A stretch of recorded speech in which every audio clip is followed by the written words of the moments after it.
Governor versus government ವಿರುದ್ಧ ನಡೀತಾ ಇರೋ ಸಮರದ ಬಗ್ಗೆ ನಾವು ಮಾತಾಡ್ತಾ ಇದ್ವಿ. ಗಣ್ಯ ಅತಿಥಿಗಳು ನಮ್ಮ ಜೊತೆ ಸ್ಟುಡಿಯೋದಿದೆ. ನಮ್ಮ ಜೊತೆ ಜಾಯ್ನ್ ಆಗಿದ್ದಾರೆ ಹಿರಿಯ ವಕೀಲರಂತ ಕುಮಾರ್ಜಿ ಸ್ಟುಡಿಯೋಗೆ ಸ್ವಾಗತ. ಸೊ ಕುಮಾರ್ ಜೊತೆ ಮಾತಾಡ್ತೀನಿ. ಅದಕ್ಕೆ ಮೊದಲು ರಾಜ್ಯ ಗೃಹ ಸಚಿವ ಅಶೋಕ್ ಅವರು ವಾಗ್ದಾಳಿಯನ್ನು ನಡೆಸಿದ್ದಾರೆ. ಈಗ ಅಶೋಕ್ ಅವರು ಏನೆಲ್ಲ ಹೇಳಿದರು ನೋಡೋಣ.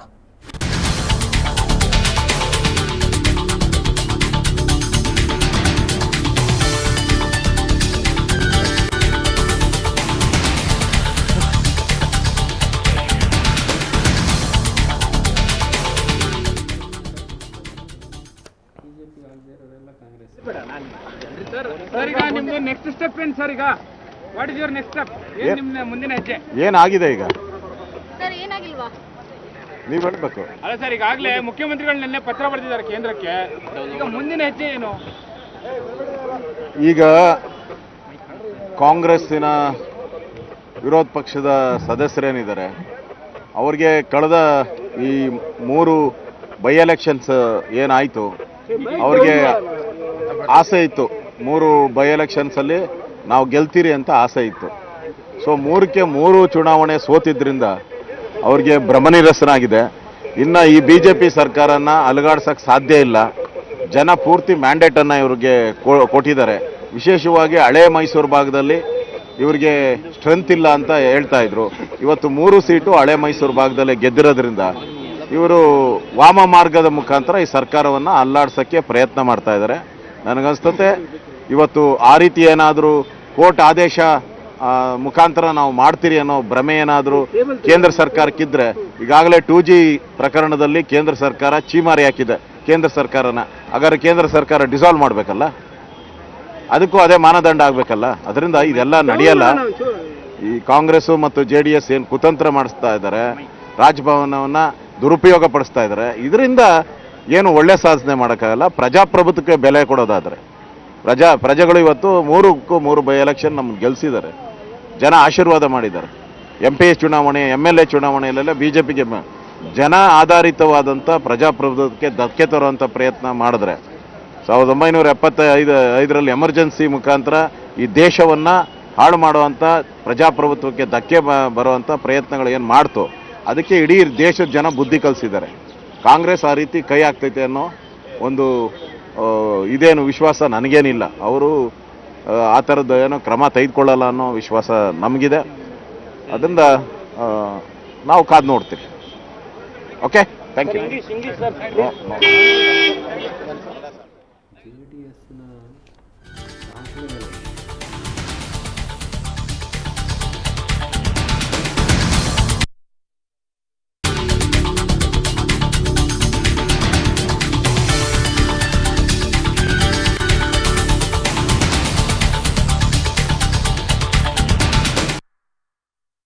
ಇದಿಷ್ಟು ರಾಜ್ಯ ಗೃಹ ಸಚಿವ ಅಶೋಕ್ ಅವರ ಆಕ್ರೋಶ. ಉಪಚುನಾವಣೆಯ ಸೋಲಿನಿಂದ ಹತಾಶಗೊಂಡಿರೋ ಕಾಂಗ್ರೆಸ್ ಪಕ್ಷ ಇದೆಲ್ಲ ಮಾಡ್ತಾ ಇದೆ, ಜನತೆ ಬುದ್ಧಿ ಕಲಿಸ್ತಾರೆ ಅನ್ನೋದು ಅಶೋಕ್ ಅವರ ಅಭಿಪ್ರಾಯ. ನಮ್ಮ ಜೊತೆ ಕುಮಾರ್ ಹಿರಿಯ ವಕೀಲರು ಸೇರ್ಕೊಂಡಿದ್ದಾರೆ. ಕುಮಾರ್, ಈಗ ರಾಜ್ಯಪಾಲರು ರೆಕಮೆಂಡ್ ಮಾಡಿರೋ ಈ ಸಂದರ್ಭದಲ್ಲಿ ಕಾನ್ಸ್ಟಿಟ್ಯೂಷನಲ್ ಕ್ರೈಸಿಸ್ ಏನಾದರೂ ಇದೆಯಾ? ಈಗ ಆ್ಯಸ್ ಆನ್ ನಾವು ಯಾವುದೇ ಸಂವಿಧಾನಿಕ ಬಿಕ್ಕಟ್ಟಿಲ್ಲ ಅಂತ ನಮ್ಮ ಪ್ರಕಾರ. ಸುಪ್ರೀಂ ಕೋರ್ಟಿನ ತೀರ್ಪಿನ ನಂತರ ರಾಜ್ಯದಲ್ಲಿ ಆಗಿರೋ ಬೆಳವಣಿಗೆಗಳನ್ನು ತಾವು ಗಮನಿಸ್ತಾ ಇದ್ದೀವಿ. ಅದರ ಕಾನೂನಿನ ಅಂಶಗಳನ್ನು ಇಟ್ಕೊಂಡೆ ರಾಜ್ಯಪಾಲರು ಕೂಡ ವರದಿ ಕಳಿಸಿದ್ದಾರೆ ಅನ್ನೋದು ಚರ್ಚೆಯ ಮೂಲ. ಬಟ್ ಏನು ಅಂಶಗಳನ್ನು ವರದಿ ಇನ್ನೂ ಕೂಡ ಬಹಿರಂಗ ಆಗಿಲ್ಲ. ಸುಪ್ರೀಂ ಕೋರ್ಟ್ನ ತೀರ್ಪನ್ನೇ ತಾವು ನೋಡಿದರೆ ಆ ಅನರ್ಹ ಶಾಸಕರು ಅರ್ಹ ಶಾಸಕರು ಅಂತ ಆದಮೇಲೆ ವಿಶ್ವಾಸಮತ ಯಾಚನೆ ಸಂದರ್ಭದಲ್ಲಿ ಅವರು ವೋಟ್ ಮಾಡಿಲ್ಲ ಅನ್ನೋದೇ ಆದರೆ ಇಲ್ಲೇನು ಬಿಕ್ಕಟ್ಟಿಲ್ವಾ? ಕಾನೂನು ಯಾವುದೇ ಸಮಸ್ಯೆ ಖಂಡಿತ ಇಲ್ಲ. ಹೇಗೆ ಎಕ್ಸ್ಪ್ಲೇನ್ ಮಾಡಿ? ಇಲ್ಲಿ 2 ವಿಷಯ ಬರುತ್ತೆ. ಒಂದು, ಈ ಅಕ್ಟೋಬರ್ 2010ನಲ್ಲಿ ಏನು ಬಿಕ್ಕಟ್ಟಿತ್ತು, ಆ ಬಿಕ್ಕಟ್ಟಿನ ಪ್ರಸಂಗ ಈಗ ಬಂದಿಲ್ಲ ಈಗ. ಯಾಕಂದರೆ ಆ ಥರ ಲಾ ಆ್ಯಂಡ್ ಆರ್ಡರ್ ಪ್ರಾಬ್ಲಮ್ ಆಗಲಿ ಮತ್ತು MLAs ಹೋಗಿ ಸಪೋರ್ಟ್ ವಿತ್ಡ್ರಾ ಮಾಡೋ ಸಿಚುವೇಶನ್ ಇಲ್ಲ ಈಗ. ಆನ್ ದ ಅದರ್ ಹ್ಯಾಂಡ್ ಏನಾಗಿದೆ ಅಂತ ಹೇಳಿದ್ರೆ, ಈ ಅಮಾಂಗ್ 11 ಭಿನ್ನ ಶಾಸಕರು 10 ಜನ ಅವರೊಬ್ಬರು ನಾವು ಯಡಿಯೂರಪ್ಪ ಗೌರ್ಮೆಂಟ್ ಸಪೋರ್ಟ್ ಮಾಡ್ತೀವಿ ಅಂತ ಈಗ ಲೆಟ್ರ್ ಕೊಡೋಕ್ಕೆ ರೆಡಿ ಇದ್ದಾರೆ. ಅವರು ಲೆಟ್ರ್ ಕೊಟ್ಟಿದ್ದಾರೆ ಮತ್ತು ಫ್ಯಾಕ್ಸು ಕಳಿಸಿದ್ದಾರೆ. ಆ ಸಿಚುಯೇಷನಲ್ಲಿ ಈಗ ಗವರ್ನರ್ ಮುಂದೆ ಇರೋದು ಒಂದು ಆ ಲೆಟರ್ನ ಅಕ್ಸೆಪ್ಟ್ ಮಾಡ್ಕೋಬೇಕು. ಇಲ್ಲ ಆ ಲೆಟ್ರಲ್ಲಿ ಕಂಟೆಂಟ್ಸ್ ಏನೋ ಡೌಟ್ ಇದ್ದರೆ ಅವರು ಅದನ್ನು ಮತ್ತು ಫ್ಲೋರ್ ಆಫ್ ದ ಅಸೆಂಬ್ಲಿಯಲ್ಲಿ ಅವರು ನೀವು ಮೆಜಾರಿಟಿ ಪ್ರೂವ್ ಮಾಡಿ ಅಂತ ಕೇಳೋ ಒಂದು ಸಂದರ್ಭ ಬರುತ್ತೆ. ಅದು ಬಿಟ್ಟು ಬೇರೆ ಥರ ಬಿಕ್ಕಟ್ಟನ್ನು ನಾವೆಲ್ಲೂ ನೋಡ್ತಾ ಇಲ್ಲ ಈಗ.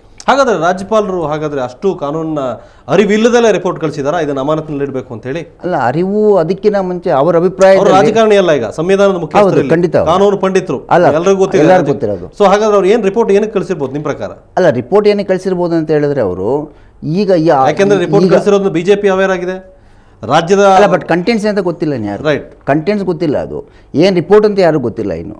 ಈಗ ರಿಪೋರ್ಟ್ ಕಳಿಸಿದ್ದೆ ಅದೇ ಒಂದು ಇವರು ಇಂಪೋಸಿಷನ್ ಪ್ರೆಸಿಡೆಂಟ್ ರೂಲಿಗೆ ಕಳಿಸಿದೆ ಅಂತ ಹೇಳೋದು ನಾವು ಭಾವಿಸೋದು ಕೂಡ ಸರಿಯಿಲ್ಲ. ಅದು ಯಾವ ರಿಪೋರ್ಟ್ ಏನಿದೆ ಕಂಟೆಂಟ್ಸ್ ತಿಳ್ಕೊಂಡ ಮೇಲೆ ಅದ್ರ ಮೇಲೆ ನಾವು ಅದು ವಿಚಾರಣೆ ಮತ್ತೆ ಮಾಡ್ಬೋದು. ಅದು ಓಕೆ, ಅದುವರೆಗೂ ನಾವು ಈ ರಿಪೋರ್ಟ್ ಇದಕ್ಕೋಸ್ಕರನೇ ಹೋಗಿದೆ, ದೇರ್ ಕಾನ್ಸ್ಟಿಟ್ಯೂಷನಲ್ ಕ್ರೈಸಿಸ್ ಅಂತ ಹೇಳೋದು ಕಾಮನ್ ಸೆನ್ಸ್ ಸರ್. ಈಗ ರಾಜ್ಯಪಾಲರು ಕಳಿಸಿರೋ ರಿಪೋರ್ಟ್ ಮೇಲೆ ಈಗಾಗಲೇ ಬಿಜೆಪಿ ರಿಯಾಕ್ಟ್ ಮಾಡ್ತಾ ಇದೆ.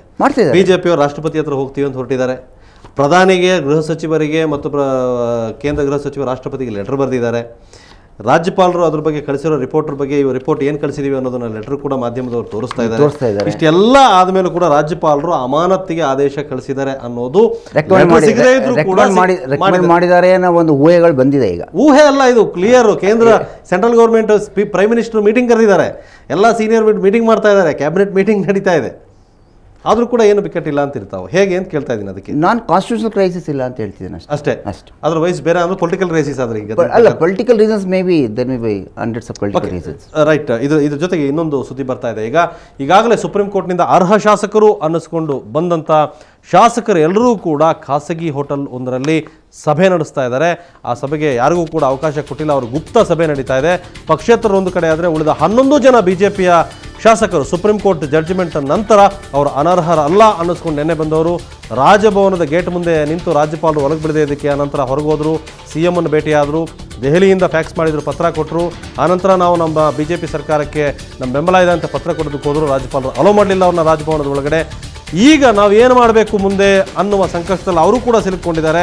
ಅವರೀಗ ಪ್ರತ್ಯೇಕ ಸಭೆ ನಡೀತಾ ಇದೆ. ಬಿಜೆಪಿಯನ್ನು ಹೊರತುಪಡಿಸಿ ಅವರು ಸಭೆಯನ್ನು ಸೇರ್ಕೋತಾ ಇದ್ದಾರೆ. ಈಗಾಗಲೇ ಶಾಸಕಾಂಗ ಪಕ್ಷದ ಸಭೆ ನಿಗದಿಯಾಗಿದೆ ಬಿಜೆಪಿ ಪಕ್ಷದಿಂದ. ಆ ಸಭೆಗೆ ಹಾಜರಾಗಬೇಕೋ ಬೇಡವೋ ಅನ್ನುವ ಚರ್ಚೆಯನ್ನು ಇವರೆಲ್ಲರೂ ಕೂಡ ಈಗ ಮಾಡ್ತಾ ಇದ್ದಾರೆ. ಬಹುತೇಕ ಕಾನೂನಿನ ಅಂಶಗಳು ಇನ್ನೂ ಕೂಡ ಕಗ್ಗಂಟಾಗ್ತಾ ಇದೆ. ಇದು ಬಹುತೇಕ ಇನ್ನೂ ಕೂಡ ಸ್ಪಷ್ಟವಾಗ್ತಾ ಇಲ್ಲ. ಈ 11 ಶಾಸಕರು ಏನು ಮಾಡಬಹುದು, ಸುಪ್ರೀಂ ಕೋರ್ಟ್ನ ನಿರ್ಧಾರದ ನಂತರ ರಾಜ್ಯಪಾಲರು ಏನು ವರದಿ ಕಳಿಸಿದ್ದಾರೆ ಅನ್ನೋದ್ರ ಬಗ್ಗೆ ಬೇರೆ ಬೇರೆ ರೀತಿಯ ಪರಾಮರ್ಶೆಗಳು ನಡೀತಾ ಇದೆ. ಆದರೆ ಈ ಕಾನೂನಿನ ಈ ಕಗ್ಗಂಟು ಏನಿದೆ ಅದನ್ನು ಇನ್ನೂ ಕೂಡ ಬಿಡಿಸೋದಕ್ಕೆ ಸಾಧ್ಯ ಆಗ್ತಾ ಇಲ್ಲ. ಪ್ರಧಾನಿಯ ಸಭೆಯ ನಂತರ ಏನು ನಿರ್ಧಾರ ಕೈಗೊಳ್ಳುತ್ತಾರೆ. ಈಗಾಗಲೇ ಕೇಂದ್ರದ ಪ್ರಮುಖ ಸಚಿವರು ಪ್ರಧಾನಿ ಸಭೆ ನಡೆಸ್ತಾ ಇದ್ದಾರೆ. ಕೇಂದ್ರ ಗೃಹ ಸಚಿವಾಲಯ ಈಗಾಗಲೇ ರಾಜ್ಯಪಾಲರ ವರದಿಯನ್ನು ಪರಿಶೀಲಿಸಿ ಸಭೆ ಮುಂದಿಟ್ಟಿದೆ. ಕ್ಯಾಬಿನೆಟ್ ಸಭೆ ಕೂಡ ಇವತ್ತೇ ನಡೀಬಹುದು, ಕೇಂದ್ರ ಸಚಿವ ಸಂಪುಟ ಸಭೆ ಅನ್ನೋದು ಈಗಾಗಲೇ ಸ್ಪಷ್ಟವಾಗ್ತಾ ಇದೆ.